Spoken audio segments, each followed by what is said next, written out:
Programa Visão Espírita. Apoio. Livraria Espírita Guilom Ribeiro. Há 50 anos divulgando o livro e a doutrina espírita.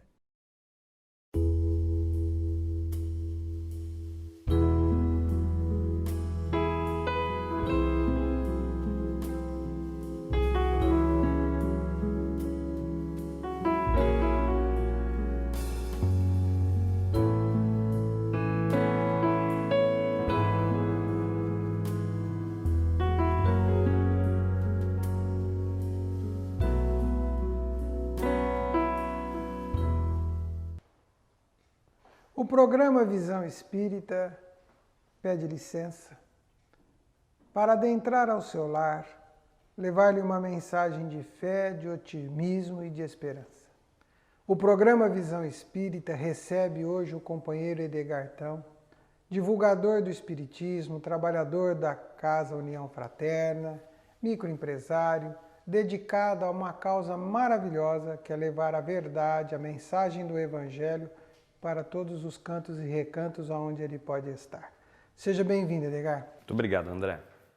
A nossa proposta de conversa com Edgar hoje passa pelo capítulo 10 do Evangelho segundo o Espiritismo, Bem-aventurados os misericordiosos. Edgar, para iniciarmos esse bate-papo, qual o significado, como entender a lei mosaica, a lei de Moisés? É preciso contextualizar a lei de Moisés historicamente e, de uma certa forma, também compreendê-la como uma asepsia moral. Podemos recordar que a lei mosaica varia da chamada Tábua da Lei, ou dos 10 mandamentos que ele recebe no Monte Sinai, com orientações disciplinares, com orientações morais a um povo marcado por indisciplinas, por crimes, por atitudes aéticas, antiéticas, imorais, um povo, enfim, em absoluta desordem, cuja necessidade primeira era criar condições de coibir os excessos, os crimes, as contravenções. Moisés, portanto, como patriarca do povo, em recebendo os 10 mandamentos, apresenta-os como uma nova lei de ordem civil, de ordem jurídica, de ordem legal, entretanto, lei esta transmitida por Deus. Ora, o povo era monoteísta, o povo era crente em Deus, mas o povo ainda se via extremamente dividido entre os impulsos naturais de uma sociedade, eu diria, de alguma sorte primitiva moralmente, e da necessidade de reorganização jurídico-moral que a Tábua da Lei, os 10 mandamentos, acaba, portanto, imprimindo como uma nova ordem constitucional junto ao povo hebreu. O povo hebreu é o mesmo povo que recebeu Moisés e o povo que recebeu Jesus. Dentro dessa lei mosaica existia o apedrejamento. O que representava na lei o apedrejamento à mulher adúltera? O apedrejamento era, vamos dizer assim, uma condenação à morte institucionalizada. Se nós nos reportarmos a 2 dos principais e primeiros 5 livros de Moisés, o Levítico e o Deuteronômio, há referências explícitas sobre o caso da lapidação ou do apedrejamento, que essencialmente significam a mesma coisa. Seria o método de aplicação da condenação da morte. Alguém que infringisse a lei ali, no caso a chamada lei mosaica, apresentada especialmente no capítulo 10 do livro Levítico e no capítulo 22 de Deuteronômio, vai encontrar uma série de inscrições, de legislações que determinam como condenação a utilização da lapidação ou do apedrejamento, inclusive para a mulher adúltera. Mas há referências a inúmeros outros chamados crimes morais. Há referência ao adúltero, inclusive, há referência ao incesto, há referência à necrofilia, há referência a inúmeras outras atitudes, ao homossexualismo, por exemplo, há referência a inúmeras outras posturas morais reprovadas pela sociedade de então, cujo agente corretivo não era outro senão a condenação através da morte. E assim, igualmente, era atribuída à mulher adúltera, e vale aqui ressaltar, inclusive, amigos e amigas, o homem adúltero também. Entretanto, uma sociedade marcada pelo machismo, marcada pelo patriarcado, é natural, portanto, que apenas as mulheres fossem aquelas a receber as eventuais punições de seus atos. Voltamos a reafirmar: o mesmo povo hebreu recebeu Moisés e também recebeu Jesus. Nos permita transportar para Jesus agora e vamos falar do Evangelho de João. Sim. João, capítulo 8, de 3 a 11.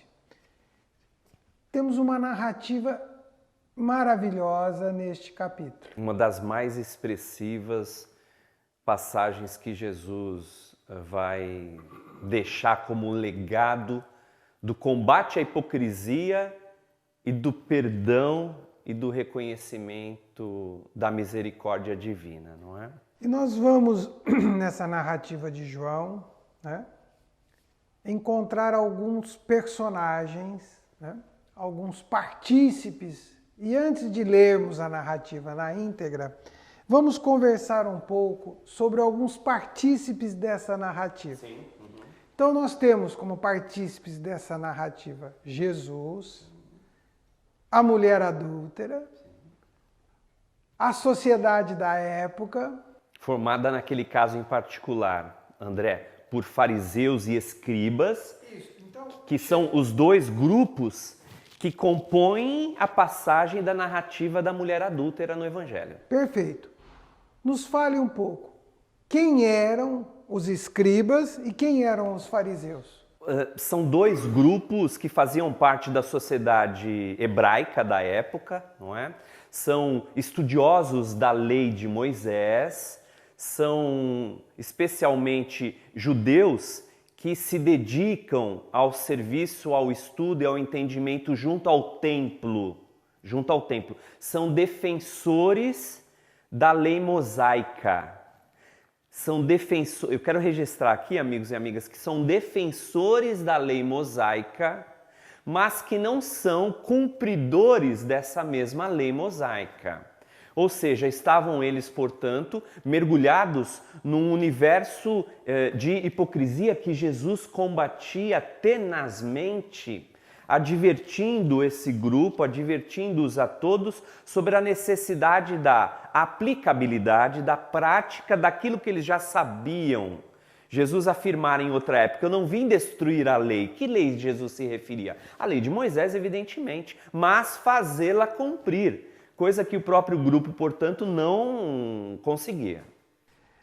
Então nós temos ali os profundos estudiosos da lei, os escribas e os fariseus, que chegam em meio à sociedade, trazem uma mulher pega em adultério. Isso, flagrada mesmo ali, não é? No ato, Chegam a Jesus e afirmam, né? A lei mosaica, né, determina que ela seja, né, apedrejada. Apedrejada, condenada à morte através do apedrejamento. Aí eu vou tirar o meio do texto. Diz assim: Uma coisa que me chama-nos a atenção é que eles provavelmente não usavam esta palavra, chamavam Jesus de Jesus ou de qualquer coisa, mas assim, mestre. Né? Com qual intenção usar esse mestre, eu não sei. Mestre, essa mulher foi agora mesmo apanhada em adultério. Moisés, na lei, mandou apedrejar tais. Ou seja, é uma afirmativa. E aí vem a pergunta, né? Qual vossa opinião sobre isto? E Jesus tem uma atitude sublime, uma atitude de Jesus. Como refletir sobre isto? Quais são as nuances dessa atitude de Jesus? Que maravilhas estão escondidas dentro desta resposta que eu peço que você nos passe e comente para nós. André, a narrativa é das mais belíssimas do Evangelho, né? Ensina-nos profundamente, provoca-nos reflexões das mais significativas. É uma passagem, eu diria, inclusive, das mais conhecidas, que só consta, aliás, no Evangelho de João, só está ali, em nenhum outros 3 evangelhos canônicos se refere à mulher adúltera e, de certo, nos possibilita considerações bastante oportunas, não é? E um outro detalhe importante para a nossa reflexão dessa passagem, aliás, o Evangelho de João, né, nos traz algumas coisas próprias. Né? Se você que, porventura, imagine ou tenha a qualquer noção de espiritismo, nós espíritas somos cristãos, estudamos o Novo Testamento, né? Refletimos sobre ele, temos para nos ajudar a entender o Novo Testamento, o Evangelho segundo o Espiritismo, respeitamos a Bíblia como um livro maravilhoso, abençoado pelo Novo Testamento e também pelo Velho Testamento, porém, tudo isto vem seguido de um estudo, de um pensar, de um analisar, de um compreender e contextualizar a questão histórica, o seu tempo, a questão social e tudo aquilo que estava imerso. Aplicável aos dias de hoje, sim. De que forma, de que maneira, cada crença tem a sua responsabilidade por aquilo que fala, pensa e divulga. Mas o que nos chama a atenção também nesse momento de Jesus é que Jesus não era uma autoridade civil ou uma autoridade religiosa. Sim. E, no entanto, a mulher, aquela mulher flagrada naquela situação, assustada, apavorada, e eles não vão ao Sinédrio. Vão a ele. Eles não vão a Pilatos. Eles vão a quem? A Jesus. A Jesus. Agora é uma coisa interessante, porque a sociedade da época, porque os hebreus, eles não tinham por prática aplicar aquela lei. Eles não condenavam a morte, a lapidação. Era muito raro isso acontecer. Muito embora estivessem, talvez, eles consubstanciados com aquelas orientações de Levítico e Deuteronômio, conforme nós apresentamos. Ou seja, André, é importante ressaltar que não havia essa prática, portanto, da lapidação ou do apedrejamento. Tanto que no próprio julgamento de Jesus, os judeus não tomam essa decisão. Eles levam Jesus a Pilatos, para que o poder romano tome a decisão de crucificá-lo ou não. A lei civil. Exatamente, a lei civil, que não era dos judeus, lembremos disso, portanto. Uma lei de Roma. Exatamente. Ali, entretanto, havia, eu diria, uma certa pegadinha. Pegadinha. Uma pegadinha, seria uma pegadinha moderna, eles queriam fazer a mesma coisa com Jesus. Porque ali também, numa daquelas leis, a blasfêmia podia ser condenado à morte. Ora, em dirigindo-se a um mestre, em dirigindo-se a alguém que defendia a lei mosaica, mais uma vez Jesus afirma: eu não vim destruir a lei, mas fazê-la cumprir. A pergunta é, qual seria o posicionamento deste mestre em relação ao ato de flagrante delito da mulher adúltera, ao ato eventual do desrespeito da própria lei mosaica. Porque se de um lado Jesus condenasse a mulher, ele estaria agindo contra a própria observância da lei, que seria, aliás, no caso das orientações de Jesus, o perdão, por exemplo, não é? Se ele, por outro lado, perdoasse a mulher, ele iria contra a própria lei, que mandava apedrejá-la. Ou seja, é aquilo que a gente pode dizer hoje, a intenção dos fariseus e dos escribas era colocar Jesus numa sinuca de bico. Era dificultar para que ele se contradissesse. Entretanto, Jesus, evidentemente, sendo quem já expõe uma realidade comum a todos nós, particularmente aquele grupo que condenava a mulher. Chama Jesus a atenção de cada um pela voz da consciência, pela autorreflexão, pelo autoexame instantâneo com a pergunta crucial e definitiva que ele faz naquele momento. Jesus observa todos eles com muita tranquilidade. Jesus havia passado a madrugada no Monte das Oliveiras, em prece, em oração, convivendo com seus amigos queridos. Jesus retorna, vai direto ao Templo de Jerusalém ensinar. A proposta do Mestre é sempre aquela de ensinar. E Jesus estava, portanto, ensinando-os. A pequena horda trazia a mulher adúltera. Pergunta Jesus a respeito disso. O que nós devemos fazer, portanto, mestre, se esta mulher foi pega em adultério? Essa resposta que Jesus dá ali, há mais de 2000 anos, continua sendo a mesma resposta e reflexão que nós hoje devemos considerar. Aquele que estiver livre de pecado, seja então o primeiro a atirar-lhe a pedra.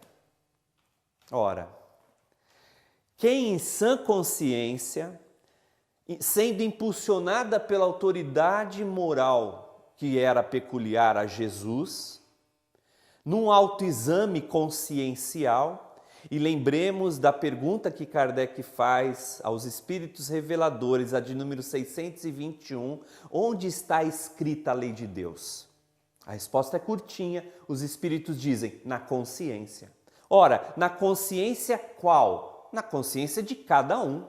Quando Jesus, portanto, faz essa afirmativa, aquele que estiver livre de pecado seja então o primeiro a atirar-lhe a pedra, ele evoca em cada um dos participantes esse autoexame consciencial.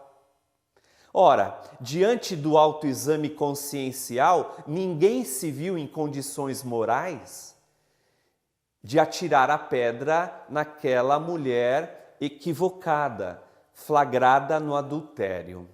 Jesus faz essa pergunta e instantaneamente cada um mergulha em si mesmo, reflexiona a respeito das próprias atitudes. Evidente que Jesus sabia o íntimo, a natureza íntima de cada um, porque Jesus nos conhece de dentro para fora e eu diria desde sempre. O bom pastor conhece as suas ovelhas pelo nome, pelo som da sua voz. Portanto, Jesus sabe quem é quem, penetra a realidade íntima da criatura humana e ali ele faz exatamente a mesma coisa. Sabendo que cada um por si só e naturalmente, em função mesmo da natureza humana ainda equivocada que temos, equivocou-se, errou, pecou em algum momento, Jesus evoca o exame da consciência, a autorreflexão. Nesse instante, todos se vão, conforme a narrativa de João, a começar pelos velhos. Interessante João ressaltar que os mais velhos foram os primeiros a saírem ali do grupo, não é? Ensimesmados, inquietos, reflexivos, eu diria envergonhados, embaraçados, evidente, porque atribui-se à velhice algo da sabedoria. A pessoa mais sábia mais avalia, reflexiona e é capaz de discernir melhor. A pessoa mais velha viveu muito mais e, vivendo muito mais, experimentou mais. Diante disso, conscientiza-se melhor dos próprios atos, dos próprios equívocos. Vão primeiro os mais velhos, depois vão os outros e ficam apenas Jesus e a mulher adúltera. E aí Jesus também lança a mão de uma frase que é para nós pensarmos profundamente. Profundamente, uma dessas expressões de Cristo que ecoam em nossos corações e nas nossas mentes até os dias atuais. Jesus fixa o seu olhar na mulher adúltera, que se vê ali, vamos dizer, em condições de estar frente a frente com o Mestre e quem sabe até dispor as suas inquietações. Jesus pergunta: mulher, onde estão aqueles que te condenam? Ela diz: evidente, se foram, Senhor. Um parênteses aqui. Aqueles que condenam eram também aqueles que julgavam. Porque aquela pequena multidão atribuiu-se do direito de julgar e aplicar a sentença. Portanto, eles julgaram e condenaram, baseados num fato. Não houve ali testemunhas de defesa ou de acusações. Foi o fato e a interpretação do fato. Então Jesus pergunta: onde estão aqueles que te condenam? Se foram, Senhor, ela diz em resposta ao Mestre. Ele então, depois, dá uma resposta ainda mais profunda, significativa e substancial. Diz Jesus: eu tampouco condeno a ti, vá e não voltes a pecar. É uma expressão de misericórdia, de uma sublimidade tão divina que somente Jesus teria, como teve de fato, que nos encanta até os dias atuais. Vá e não é a pureza do perdão. É a pureza do É a pureza da compreensão da criatura que viveu uma lição dolorosa e está pronta para se libertar. E esse detalhe que você apresentou, André, de estar pronta para se libertar, é crucial. Porque Jesus percebe que a mulher, diante do risco, diante da iminência de poder ser eventualmente condenada pela morte, ora, ela abstrai da lição um ensino, um aprendizado. E Jesus ainda diz: vá, como se dissesse, agora que você sabe, agora que você viveu, agora que você já experimentou, agora que você percebeu os riscos que nós corremos quando transgredimos a lei, as consequências resultantes, muitas vezes dolorosas, funestas e imprevisíveis, do que nos acontece quando transgredimos a lei, agora que você sabe, vai e faz tudo diferente. Vai e recomeça, vai e não erres mais, porque agora tu sabes. Era isso que Jesus dizia a ela.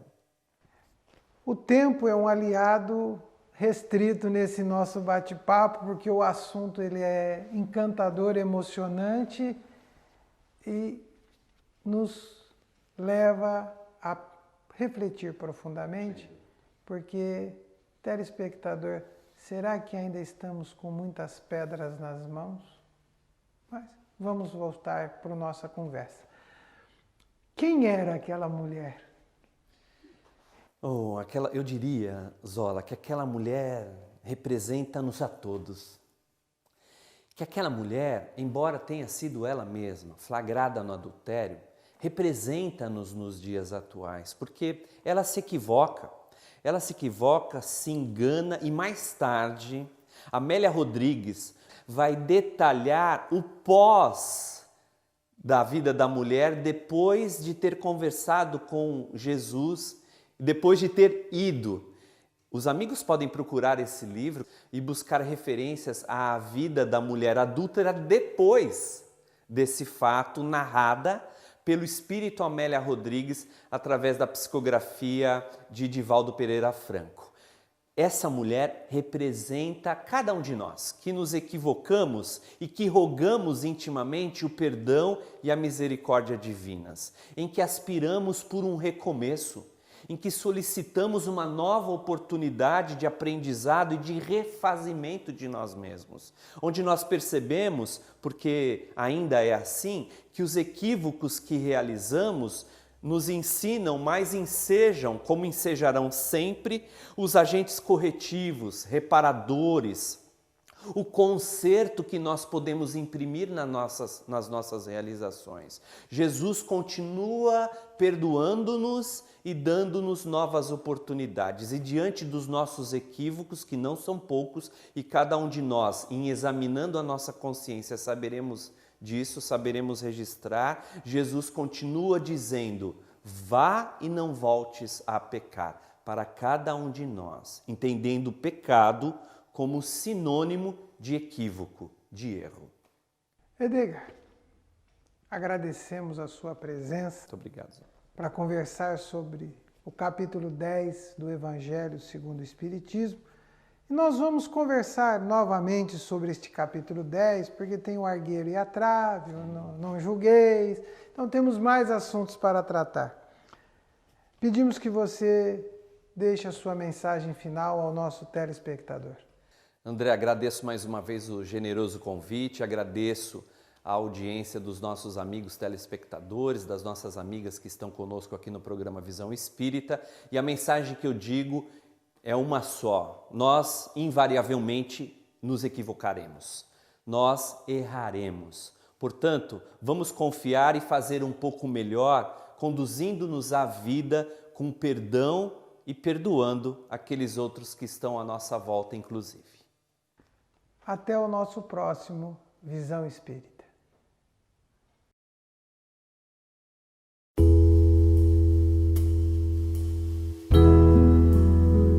Vem aí. 44ª Feira do Livro Espírita de Ribeirão Preto. De 5 a 15 de outubro na Praça Carlos Gomes.